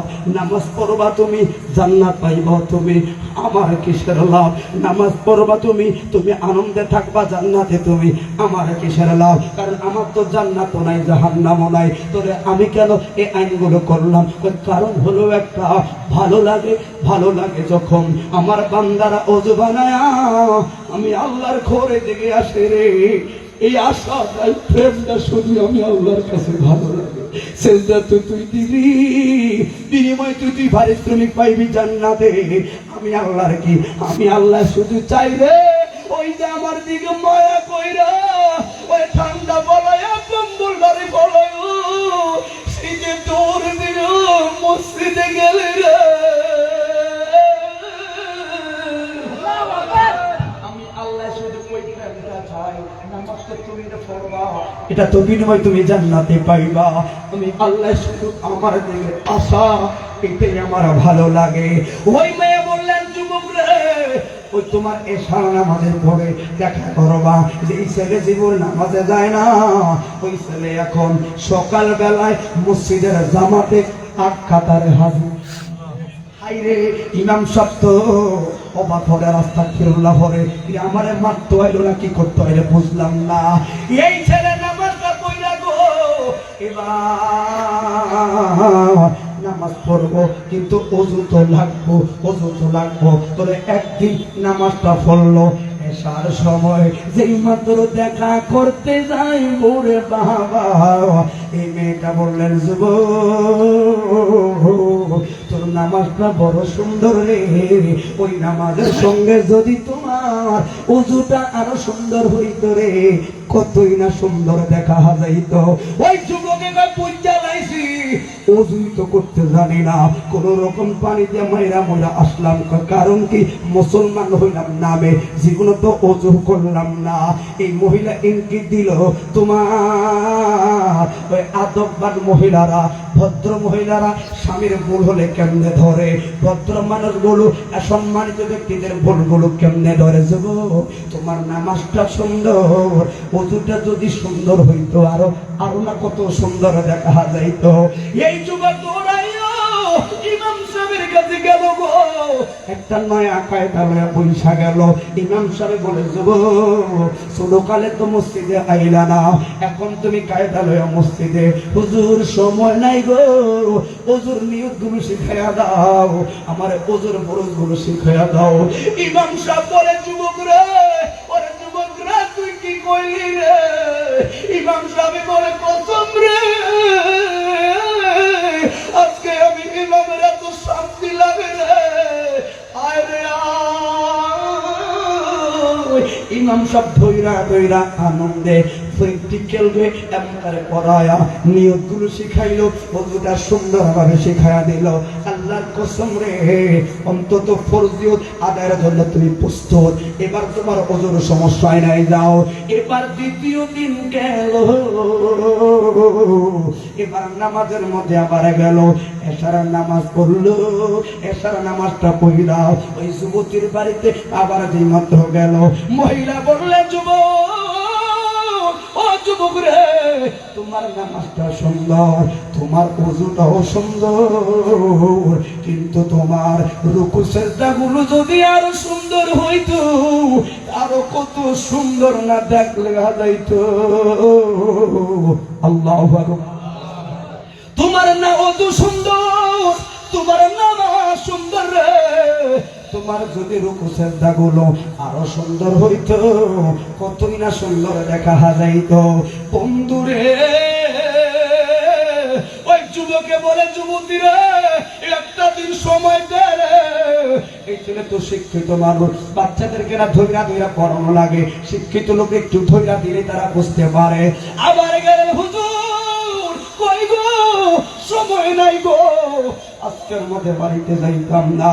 ফজর পড়লাম, আবার খাওয়া দাওয়া করলাম, আবার এসা কায়দা লইয়া হুজুরের সামনে বসলো, সময় নাই গো, আমার রুকু সিজদার তারকিব তাহলিল গুলো শিখায়া দাও। সুবহান রাব্বিয়াল আলা কয়বার পড়া লাগবে শিখায়া দাও। ইমাম সাহেব যদি মুস্কি মুস্কি হাসে আর বারবার বড় করে আলহামদুলিল্লাহর নিকাশ সারে আর বলে আলহামদুলিল্লাহ, বলে হুজুর আপনি কেন আলহামদুলিল্লাহ বলেন? এমনি বলি, এমনি বলে। কেন রে? কেন জানি আমি ইমামের বড় ভালো লাগতেছে, ভালো লাগে এই জন্য। ভারে ও বন্ধু, ও নামের সুর মাঝে শুনেছি যে না,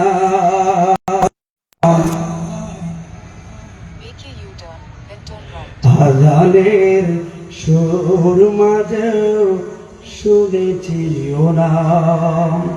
ইসলাম ধর্মটি বড় মায়ার, প্রত্যেকটা সেক্টরে ইসলাম ধর্ম আমাকে শিখিয়েছে ভালো কাজ।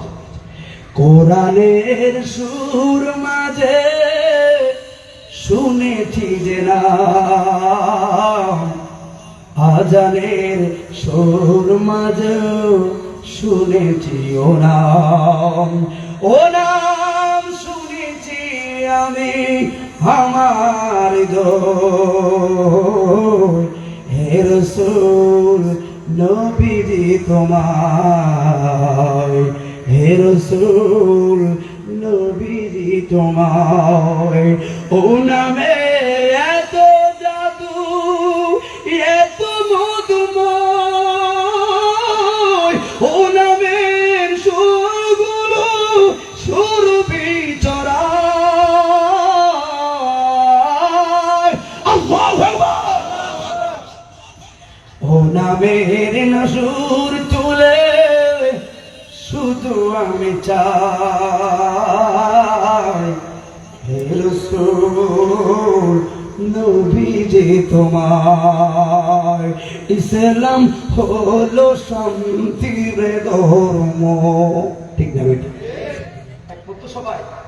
একমাত্র সবাই ইসলাম হলো শান্তির ধর্ম, আছে সুবিচার, অন্য ধর্মের প্রতি কবু করি না বিচার, মিলে মিশে থাকার কথা দিয়েছে নবী বলে, কারো কারো জলে রে বন্ধু, কারো কারো জলে, ঠিক না বেটা? এরাই হলো ওই ধরনের লোক, নাম বলা লাগবে না, অল্প একটু সময় কথাটুকু বলে চলে যায়। বন্ধুরে আমার, এই কথাটা কি শেষ করতে দিব? কথাটা শেষেই বুঝতে পারবেন নামাজ একটা সমাজকে কত সুন্দর বানায়। এই জন্য বাবা আমি বললাম সকল কোনো সাবজেক্ট এখন আর চলবে না।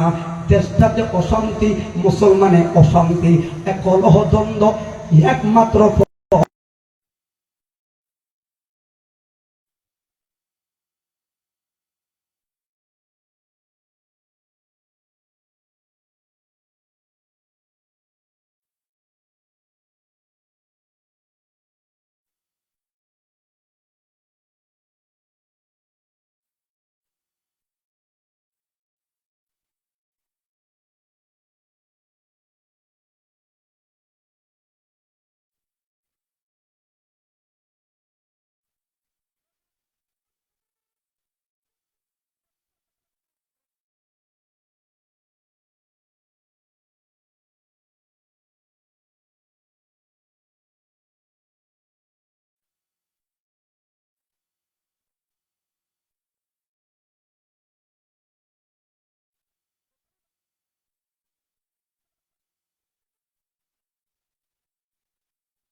এটা কুফারের ব্যাপার। কিন্তু তিনি এলেম শিক্ষা করা ফরজ কেমন? অন্তত 5 ওয়াক্ত নামাজ পড়ার মতো, দিন ধর্মকে বুঝার মতো অতটুকু এলেম অর্জন করাই ফরজ।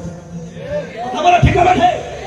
বলেছে 5 ওয়াক্ত নামাজ পড়ার মতো, মানে ধর্মকে বোঝার জন্য কতটুকু আলেম অর্জন করে দিবে। ডাক্তার হোক অসুবিধা নাই, ইঞ্জিনিয়ার হোক অসুবিধা নাই, হ্যাঁ কেউ হাফেজ হলে এটা কুফালের ব্যাপার, আলেম হলে কুফালের ব্যাপার। কিন্তু আমাদের ডাক্তার লাগবে, ইঞ্জিনিয়ার লাগবে, আমাদের শিক্ষক লাগবে, আমাদের ব্যারিস্টার লাগবে, সব লাগবে। কিন্তু বন্ধুরে এই জন্য মনে রাখবা, শিক্ষা জাতির মেরুদণ্ড, এটা আমরা মানি না। কারণ কি, এই শিক্ষিত জাতিরাই দেশটাকে অশান্ত বানাইলো। তাহলে কি সুশিক্ষা আর দিনী শিক্ষাই হলো জাতির মেরুদণ্ড।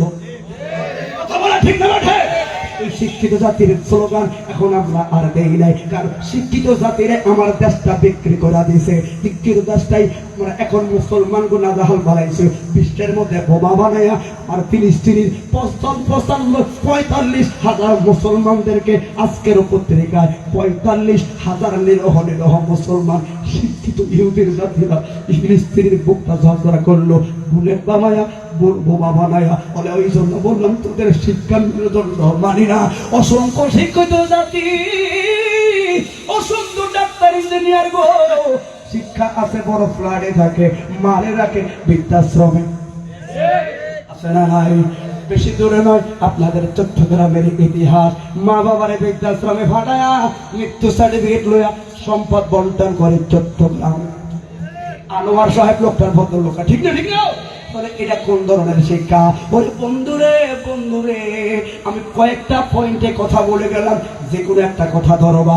এই জন্য বললাম ওই আগের মতো কাহিনী এখন আর বলি নাই, শুধু এখন আগে যাইতে হবে, ধর্মের প্রতি মায়া কইরা আর মসজিদটা ধরো, এর তারা কোনো ওয়াজের এখন আর গতি নাই। ওরে বন্ধু এবার এই ছেলেটা লইল আমপারা। আমপারা বুঝেননি?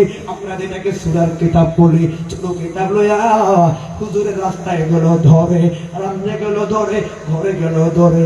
হুজুর আলিফ পাতা করে সুন্দরভাবে শিখাইয়া দেন। আমার বেশি লাগতো না, 10টা সূরা 3 দিনের মধ্যে আমার শেখা লাগবো, 3 দিনের মধ্যে শেখা লাগবো। ওই জন্য বললাম, ঘর স্ত্রী যদি ভালো হয়ে রে, ছেলে মেয়েগুলো একদিন স্বামী সহ ভালো হয়ে যাবে। আর স্ত্রী খারাপ হইলে যদি বাবা ভালো হয়ে রে, ওই দেখবেন একদিন আমার মা বাবাকে দেখে দেখে নামাজিওয়ালা হয়ে যাবে। আর যখন সবাই মিলে নামাজিওয়ালা হবে রে, তখন বোয়ালখালীতে মাহফিল লাগতো না রে, আল্লাহর রহমত এমনিই পড়া শুরু করবে। কথা বলুন ঠিক না বিঠে? নামাজটা বইরা লাখ লাখ টাকা খরচ কইরা বক্তা আনায়া ওয়াজ মাহফিলের 4 পয়সার দাম নাই রে, মাহফিল লাগতো না রে, তোরা নামাজে হয়ে যা রে। কথা বলুন ঠিক না বেটা? ওই যুবক রে, এই কথাগুলো বইলা যাই রে। কি জন্য বললাম? এবার ছেলেটা কষ্ট করে মাত্র সূরা শিখলো 6টা। কটা? 6টা সূরা শিখলো। এই তেলাওয়াত গুলো মোটামুটি ভাবে, আমরা হাফেজ না, আমরা একটু মোটামুটি তো লাহারে জ্বলি আর কফির মধ্যে একটু খেয়াল রেখে তেলাওয়াত করি। এই জন্য আমরা বেশি সূরা বলি নাই, যেগুলো একটু ভালো লাগে ওইগুলো বলি। আর হাফেজ সাহেবরা তো সবেই বারে। ওরে বন্ধুরে এবার এই ছেলে হলো 6 নাম্বার দিন হলো। এবার মেয়েটা বললো, এসব নামাজ পড়া তেলাওয়াত করলো, এই মাত্র মধুর সুরে তেলাওয়াত করলো। এই ছেলেটা এসার সময় দয়া বললেন, কেমন হলো? আইলো কেন? মেয়ের জন্য। এখন যায় কোথায়? নামাজে। তার মানে আল্লাহ তার প্রতি রহম করলো একজন ধার্মিক মহিলার কারণ। কথা বলুন ঠিক না বেঠে? কেন দেয় রে যুবক? শিক্ষিত লোক, এর চাইতে ভেঙে বলতে পারবো না। তবে তোমার চলা লাগবে কার লগে? কান্দা করুর লগে চললি ওই রকমের চলবি। এই জন্য একজন যুবকের চলা উচিত মসজিদের ইমামের সঙ্গে, একজন মানুষের চলা উচিত ইমামের মুয়াজ্জিনের সঙ্গে। যেই লোকটা সমাজে নামাজি লোকবেন চলবেন তার লগে। যেই লোকটাকে 10 জনে ভালো বলে, দেখবেন কোটিপতি মানুষ, লোকে দেখবে সামনে যদিও সালাম দে, পিছে তারে থুতু মারে। আবার কিছু লোক আছে গরিব রে, দেখবেন মিলাদ পড়াইলে যেই কোনো কাজে করবে ওই লোকের টান দিয়ে না সামনে বসায়। কারণ কি? ওই টাকায় সম্মান মিলে না রে। আল্লাহ ওয়ালায় সম্মান পাওয়া যায়, নবী ওয়ালায় সম্মান পাওয়া যায়। কথা বলা ঠিক আছে? কত সৌন্দর্য কোটিপতি হইল রে, কত চেহারার স্মার্ট লোক রে জাহান্নামের কয়লা হয়ে যাইব। আর সর্বপ্রথম যার পাওটা ডুববো জান্নাতে রে, এটা কালা হাফসে বেলালে। হুজুর জান্নাতে আগে বেলালে আগে জান্নাতে যাইব। আরে তোরে কেমনে নবীর আগে যাইব? কারণ আছে রে, বেলাল যাইব গোড়ার লাগাম টানা নেওয়া হালা, আর নবী যাইবে বাদশাহ ওয়ালা। কথা বলা ঠিক না বেঠে? মন্তব্য করেন মানে না। হাফসি নবীর আগে জান্নাতে যাইব কেমনে? ওরে বন্ধুরে, যখন পাকিস্তানের কি ব্যাপার আমেরিকার প্রধানমন্ত্রী আমার দেশে আসবে, তখন প্রধানমন্ত্রীর আগে বিমান থেকে কিন্তু তার সৈন্যবাহিনী পাহারাদারগুলো আগে নামে, আগে নাইমা যাচাই করে দেশটা ঠিক আছে নি, এরপরে প্রধানমন্ত্রী নামে। ঠিক এইরকম ভাবে আমার নবী যখন জান্নাতে যাইব, যে উটের মধ্যে আমার নবী সওয়ার হবে, ওইটার লাগাম ধরবে হযরতে বেলাল। তো লাগামওয়ালা তো সামনে থাকবে, লাগামওয়ালা উনি থাকবেন লাগামওয়ালা হিসাবে, আর আমার নবী যাবেন বাদশাহ হিসাবে। বন্ধুরে, এবার শেষ দিকে চলে যাও। আমার ওই মহিলা 6 নাম্বার দিনে বললেন, সুন্দর সুন্দর সুন্দর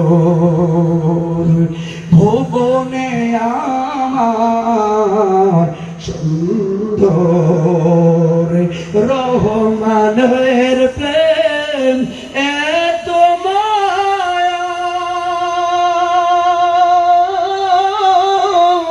আমারই মন করলো উতলা, সিজদায় গেলে শান্তি লাগে। আমি দেখি না, দেখিতে পারে না, নূর নূর নবী দেখে আমারে, ও দেখি না, দেখিতে পারি না, কপালও ভালো না, নূর নবী দেখে আমারে। এই বিশ্বাস আছে না নাই? করে কোন ছেলে দাঁতে বললে মালিক ভালো লাগে, কপাল দিতে গো আর ভালো লাগে আল্লাহ ও আকবার বলতে গো, বসে বসে নীরব সুরে নবীর দরুদ পড়তে। বসে বসে দরুদ পড়া, এই জন্য তো বললাম বসে বসে নীরব সুরে তোমার বন্ধুকে ডাকিতে ভালো লাগে, আরো তোমার আহলে বাইতকে ডাকিতে। কি সুরে কি মায়া, কি যে ভালো লাগে রে, যাইতে মসজিদে ধনী হয় পাশে বারে, ডাকে জান্নাত আমারে, ধনী হয় মসজিদে ডাকে জান্নাত আমারে। জবান খুলে বলুন আল্লাহু আকবার। ওরে বন্ধুরা, যদি যে গজলটা গাইলাম রে, এটা মুসলমানের লেখে নাই, একটা হিন্দু লেখক লেখলো, কত চমৎকার বলে, অথচ কোরআনের অনুবাদ কিন্তু কৃষ্ণচন্দ্র সেন হিন্দুই করলো। দিনে এলেমের ক্ষেত্রে ভিন্নতা, তৌহিদের ক্ষেত্রে শত্রুতা। কথা বলে ঠিক আছে? কথা কিন্তু পয়েন্টে ব্যক্তি কইয়া গেছে, হয়তো বুঝতে পারে না। হাইরে হাইরে, তোর মেয়েটা বলছেন ভালো, যে কত ভালো, উদাহরণ দিতে পারতাম না, এই জন্য আল্লাহর হামদে বারে তেলাওয়াত করা শুরু করলো। হৃদয়ের জানালাটা খুলে দাও না, রাত্রে দুইটা, এখন দুইটা, প্রকৃতির সব দুয়ার বন্ধ, আল্লাহর দুয়ার, রহমতের দুয়ার খোলা। ডাকবেন না, কাকে ডাকবেন? বলুন হৃদয়ের জানালাটা খুলে দাও না, প্রভুর প্রেমে মন সারা দাও না, প্রভুর প্রেমে মন। বিশ্ব মালিক যিনি আল্লাহ মহান, সৃষ্টিকার নিখিল জাহান। এখন অনেকে কই কি সুন্নি বক্তা আনছি না, কি বক্তা আল্লাহ মিলাইতে পারলাম না, মিলাম যা তোমার লইয়া থাকো।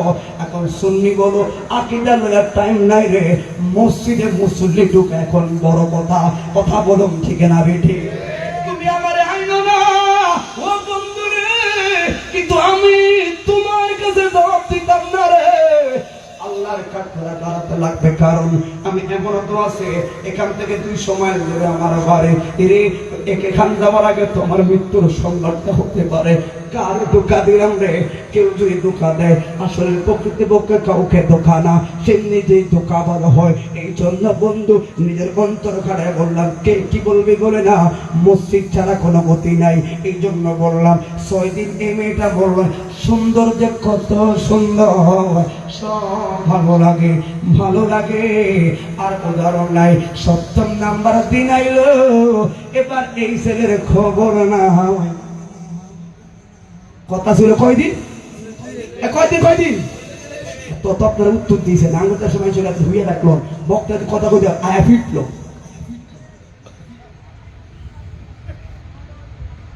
হে ভাই, বাবুরা কথা বলে ভদ্র ওয়াজ করে দিতেন, তারা কথা বলে এই ওয়াজে লাভ আছে ইত্যাদি হুদা ভাও।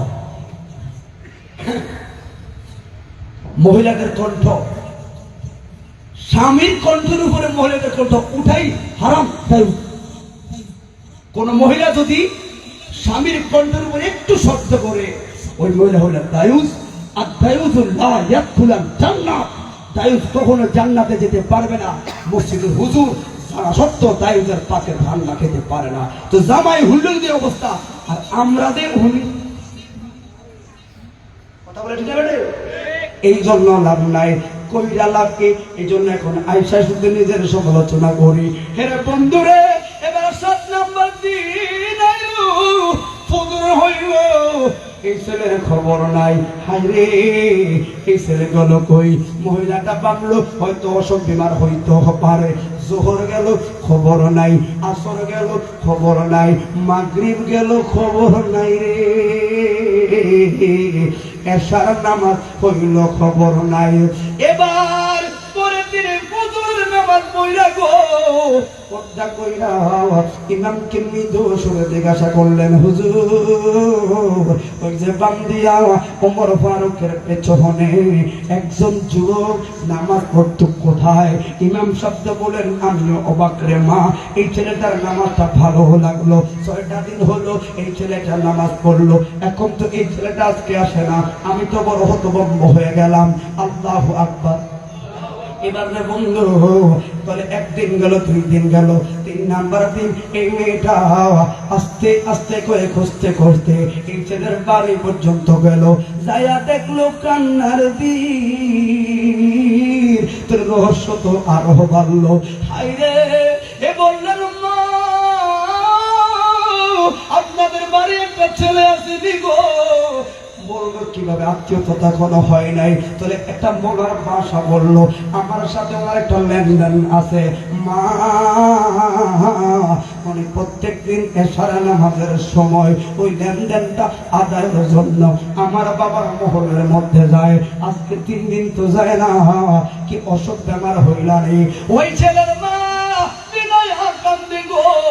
বললেন, যুবতী তোমার লেনা দেনা তো পরে কথা, আজকে 3 দিন এই আজাজিরাতুল আরবে আমার ছেলেরে খুঁজে পাই নাই, খুঁজে পাই নাই। হায়রে, এবার রহস্য আরো বাড়লো। ওই যুবতী পাগলের মতো হয়ে গেল রে। ওই নামাজ ছাড়া যদি পড়াই তো করে থাকতো রে, কারণ এরা হলো জমিদারের লোক। এই ছেলে বলে কই যাইবো? আমার নাগাল থেকে ছুটতে পারবো, মা বাবা নাগাল থেকে তো ছুটতে পারবো না। মহিলার কান্না দেখে বলে, সত্য রে। এবার গোপনে গোপনে আবার তদন্ত করলো। মেয়ের মন তো মানায় না, না আমার বিশ্বাস হয় নাই। যেই ছেলেটা 6 দিন পরে তার দিকে তাকাইলাম রে, তার চেহারার মধ্যে জান্নাতের নূর দেখা যায়। এই ছেলে খারাপ হইতে পারে না, না আমার মনে মানাইতে পারলাম না। ওরে সংসারে যদি মেয়ে উপযুক্ত হয়ে যায় রে, 10 জনে বলা বলি করা শুরু করে। বাবার একটা চিন্তা, কেমনে মেয়েটাকে পাত্রস্থ করা যায়, ভালো একটা ছেলে দেওয়া যায়। এই মেয়েটা গোপনে গোপনে তথ্যের মাধ্যমে খোঁজ খবর লাগায়। একটা মাস হইয়া গেল, আর মেয়েটা বললেন, যুবক পারলি না বিশ্বাস করতে? আমারে কসম করে বলি রে, 41 দিন পরে থেকেই তোর সঙ্গে বিয়ের জন্য প্রস্তাব আমি প্রস্তুতি গ্রহণ করলাম। বাবাকে প্রস্তাব দিলাম, 6 দিনের মধ্যে তোমার পরিবর্তন আমার পুরো পরিবারের জানাই দিলাম। বেজতি বানাইলি না যুবক রে। ওরে আমি অবিশ্বাসী না রে যুবক, কই গেলি রে? এবার মা, একটা বিয়ে তোমার সম্বন্ধ ঠিক করলাম, এখন এই কাজ কারবার যে এই মেয়ে করে রাখলো, এগুলা তোর মা বাপ জানে নাই। বাবা বললেন, মা গো তোমার মেয়েটা বিয়ে ঠিক করলাম। এই মেয়ে বললেন, বাবা 2টা মাস আমার সময় দাও। আল্লাহু আকবার। কেন বাবা গো, আমার কসম, কিরারা তো আরো সময় রইল। ও বাবা, আমার 2টা মাস সময় দাও। দিলাম 2টা মাস, তবে মা পাত্র ঠিক করা হয়ে গেল। 2 মাস পরে তোমাদের বিয়ে হয়ে যাইব। এবার এই 2 মাস এই মেরে ও বন্ধুরে তন্ন তন্ন করলো, এই শরীরে খুঁজায় না। সকাল বেলায় ফজরের নামাজের পর মা বোনরা পর্দা মোতাবেক একটু ঘুরতে বের হয়, এই মেয়েটা ওই বাহানা কইরা ছেলের চতুর্বারে তাদের চতুর্পাশে ঘুরে আসে না, এই ছেলের কোনো গন্ধেই পাওয়া যায় নাই। হাইরে হাইরে, 2 মাস পরে, তার মানে আগে 1 মাস, এখন 2 মাস, 3 মাস ওভার হইয়া গেল। এবার বাবা বলল আর তোমার কথা চলবে না, লোক সমাজে মুখ দেখাইতে পারলাম না, তোমার বিয়া শাদী দিয়া যাবে। আল্লাহর হুকুম রে, আল্লাহর ইচ্ছা, বড় ইচ্ছা রে, যেই ছেলেটা ঠিক করলো ওই ছেলেটা বড় আল্লাহওয়ালা, সুবহানাল্লাহ। ওই ছেলেটা আল্লাহওয়ালা, মায়ের চাপে, বাড়ির চাপে, বাবার চাপে, সমাজের চাপে এই মেয়েটা করলো বিয়ে।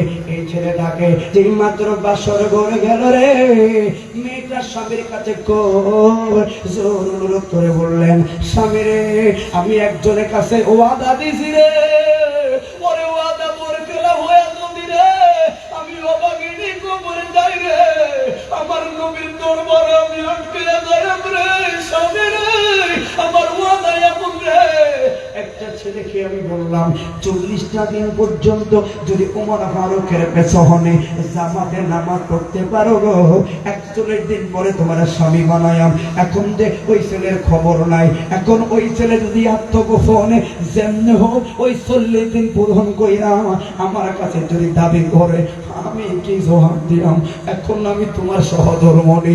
ওই যুবক বলল, বিবি চিন্তার কারণ নাই গো, একজন নামাজিওয়ালার জন্য আরেকজন নামাজি দেয় রে, তার প্রমাণ হলো আনসার এবং মুহাজির সাহাবীরা।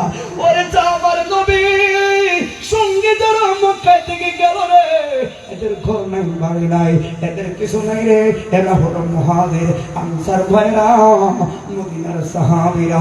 এদের ঘরটাকে 2টা ভাগ করলো রে, মুহাজির বাইরে একটা রুমে থাকতে দিল, 2টা স্ত্রী হলে একটাকে তালাক দিল, দিয়া মুহাজির ভাইকে বললাম, ইসলাম হলো শান্তির ধর্ম।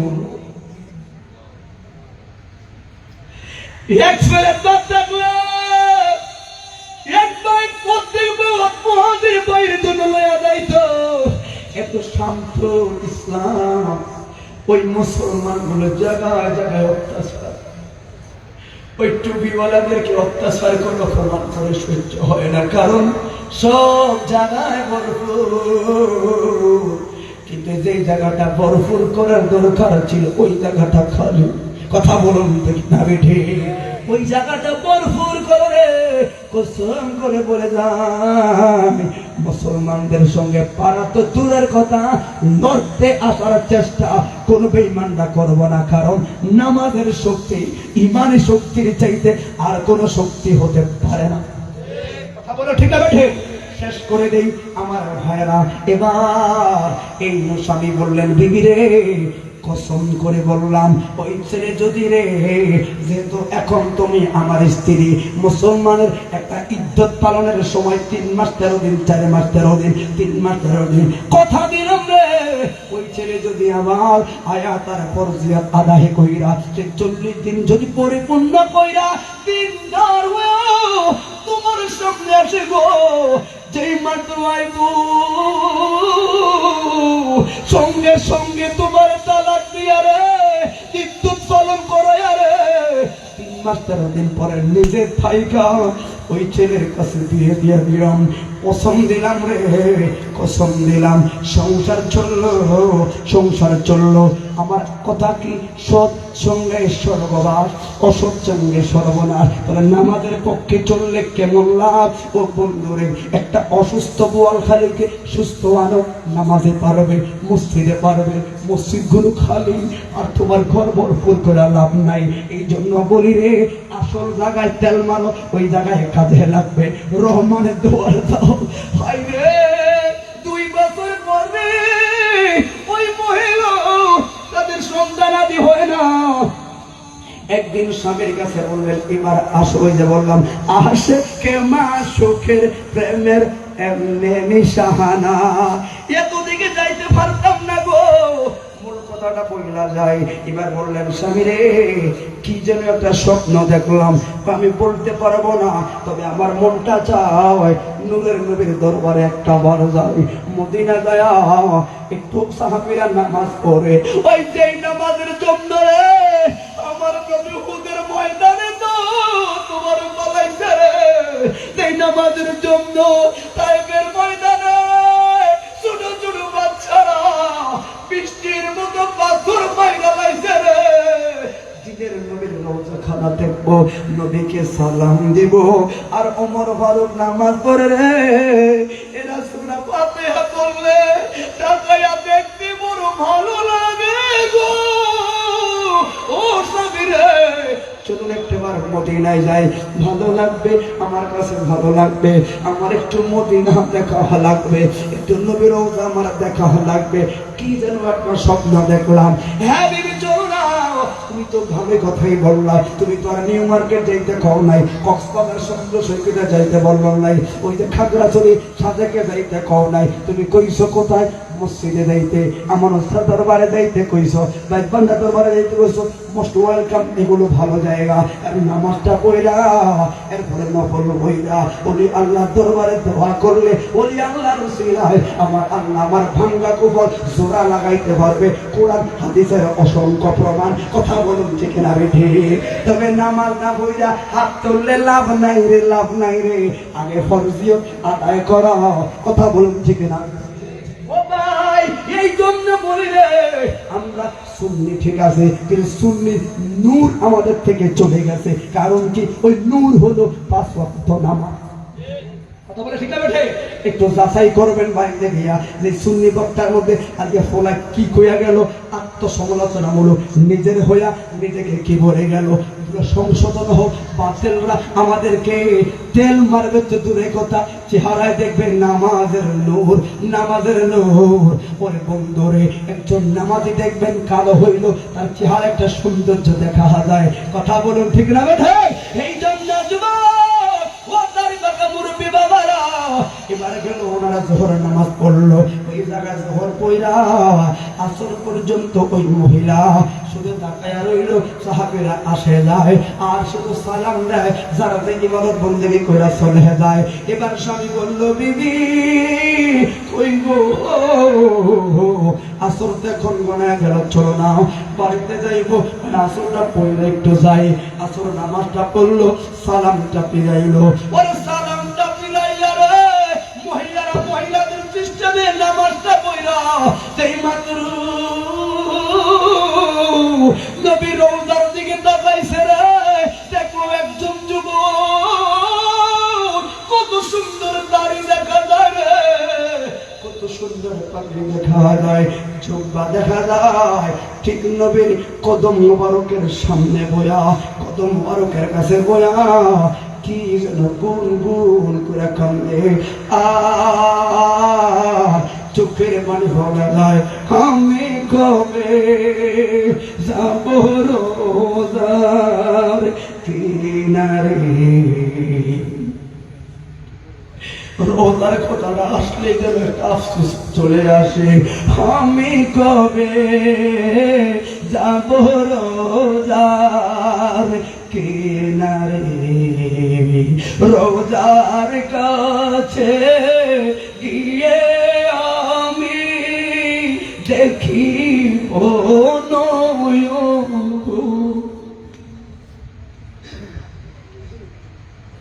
রোজার কাছে গিয়ে আমি দেখি ও নয়ন ভরে।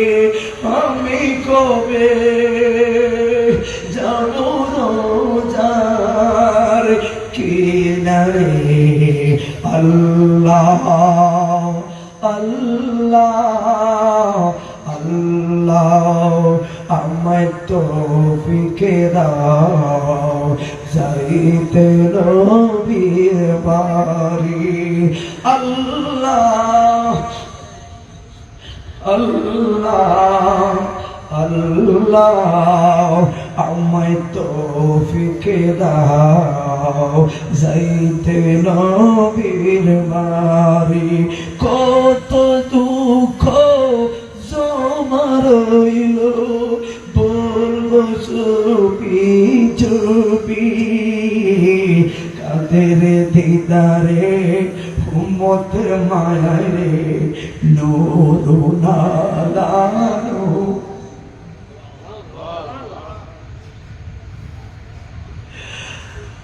এই জন্য ভাই যে একবার মদিনায় গেল গো, তার কাছে বারবার যেতে মনে চায়।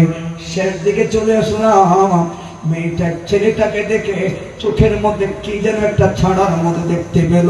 এবার দেখলো, বললেন স্বামী রে দেখো না রে, এই জামানায় কত একজন আবেদ সলেহীন যুবক, কি সুন্দর দাড়ি, কি সুন্দর পাগড়ি, কি সুন্দর তার মেসওয়াক, কি সুন্দর তার জুব্বা। এই স্বামী কয়া যে মাত্র ডাক দিল গো, এই ছেলের একটু মাথাটা উঠাইলো, যেই মাত্র মাথাটা উঠাইলো, মহিলায় আল্লাহু আকবার ধ্বনি দিয়া কয় স্বামী রে, যেই ছেলের 3 বছর লাগে খুঁজছি রে, এটা স্বামী রে।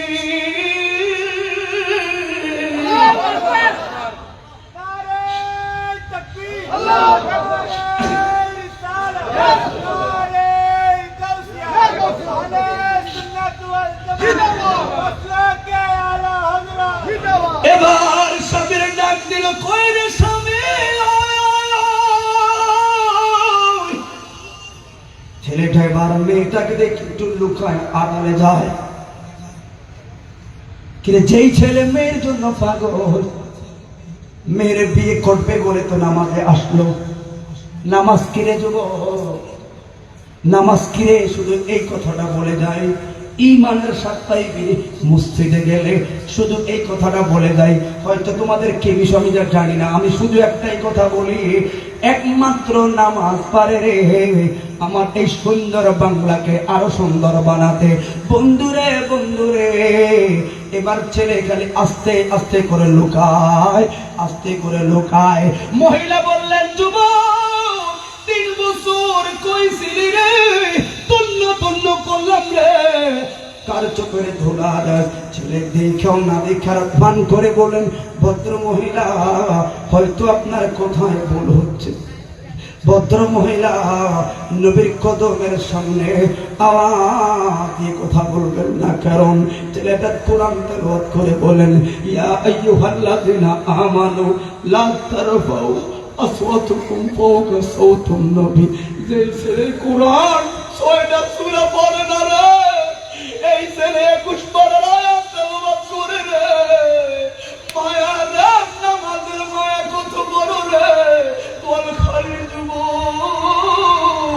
এই ছেলে কোরআনের সূরা ফাতিহা থেকে তেলাওয়াত করে 21 পারায়, ইয়া আইয়ুহাল্লাযিনা আমানু, ও ঈমানদাররা শুনুন, লা তারফাউ আসওয়াতুকুম ফাওকা সাওতুন নবী। নবীর রওজার সামনে আওয়াজ দিয়া কথা বলবা না। মহিলা আরো পাগল, কি কয় রে, কোন মাদ্রাসায় তুই পড়লি? কই মাদ্রাসায় পড়ি না। এ যুবক কই চিনি রে, কই চিনি রে। কথাটা বলার আগে যেহেতু পরিচয় হয়ে গেল, এবার অ্যারেস্টের সামনে বের হয়ে গেল। এই জায়গায় কথা বইল না কেন?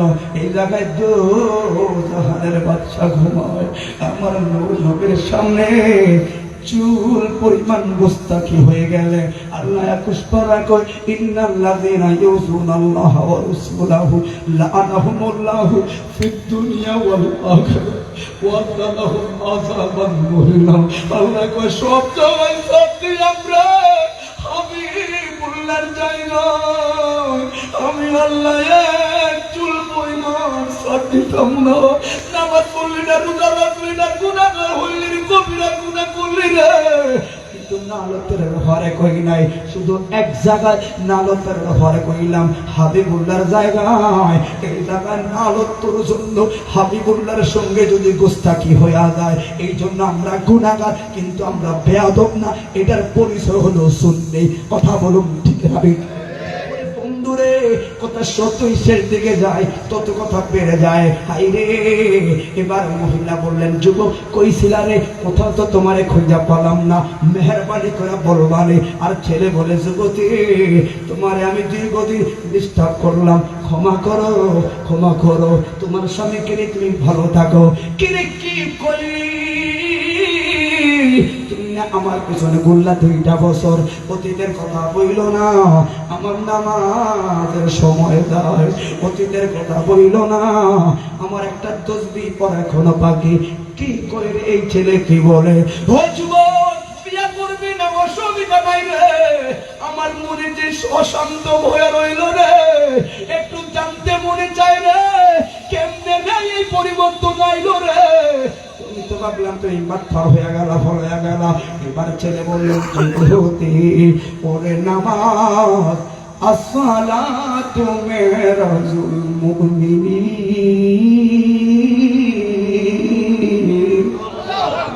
নামাজ হলো মুমিনের মেরাজ। ওই আসসালামু আলাইকুম ওয়া রাহমাতুল্লাহ কইলে ইমানদারের দাবি নবীরে যদি না দেখো কিসের নামাজ পড়ো। কিন্তু এই জন্য আমরা বলি আমার ব্যাটারি খারাপ, চোখ খারাপ, কিন্তু আমার বিশ্বাস আমার হাবিবুল্লাহ আমারে দেখতে পায়, এটা হলো আমার আকীদা। নবী অন্তত দেখতে পায়, এই একটা ভরসা করে আমরা নামাজ পড়ি। কথা বলুন ঠিক না বেটি? শেষ কথা একবারে, ও বন্ধুরে বন্ধুরে, এবার বললেন যুবতী তুমি না আমারে কইতা নামাজ মুমিনের মেরাজ, 6 দিন পর্যন্ত তুমি আমার নামাজ ঠিক করলা, 6 দিন রাতে তুমি আমারে বললা সুন্দর সুন্দর সুন্দর। ওরে যুবতী রে, 7 নাম্বার দিনে রে, যখন আমি এসার নামাজটা পড়া আগে ভাবছিলাম তোমার দুয়ারে যাইম গো, এসার নামাজটা দেই মাত্র রে আসসালামু আলাইকা কইয়া রে ডান দিকে ফিরাইছি রে, দেখলাম রে আমার মদিনার নবী, আমার জায়গায় কই পাগলা রে, যুবতীর নামাজ সুন্দরী কথা শুনলি রে, আজকে তো জাহানের বাদশা নবী কইয়া দেয় রে তোর নামাজ মুস্তফার কাছে ভালো লাগে রে। ভালো লাগলো কইল রে, নবীর চেহারা দেখা পাগল রে, লাউলা কালামা খালাকতুল আফলাক, হাবিবুল্লাহর না বানাইলে আমার কিছুই বানাইতো না। এবার নবীরে দেখা সব বইলা গেলাম, নবীর কদমে পড়লাম, মায়ার নবী। 7 দিন নামাজ পড়া যদি নবীর একবার দেখতে পায়, তোলে আমার আর যুবতী লাগতো না গো, ও মায়ার নবী গো। এমনকি বন্দিগি আছে গো, আমার ওই বন্দিগির ফাটায়া দেন গো, বন্দিগির পাখি পলকে পলকে আমার মদিনার নবীর যেন দেখতে পায়। সবাই মোহাব্বতে বলুন আল্লাহু আকবার। কি বুঝতে পারলাম তো, আমার নবী আমাকে বলে একটু চলে যাও ওই দিকে। 3 বছর পরে আমার নবী ডাক দিল, এরে আয় রোজার সাথে আয়। আজকে আমি আইলাম তোমার হারাইলো হেকমত, ওই রসুলের পাক মোহাব্বতের দুনিয়ার মানুষের সামনে প্রমাণ করলো যে একটা মেয়ে যদি ভালো হয়, একটা ছেলে ভালো হতে পারে। একটা সমাজে যদি 10টা ভদ্র ছেলে থাকে, 100টা ছেলেকে ভদ্র বানানো সম্ভব। কথা বলো ঠিক না বেটে? মোহাব্বতে বলো ইয়া নবী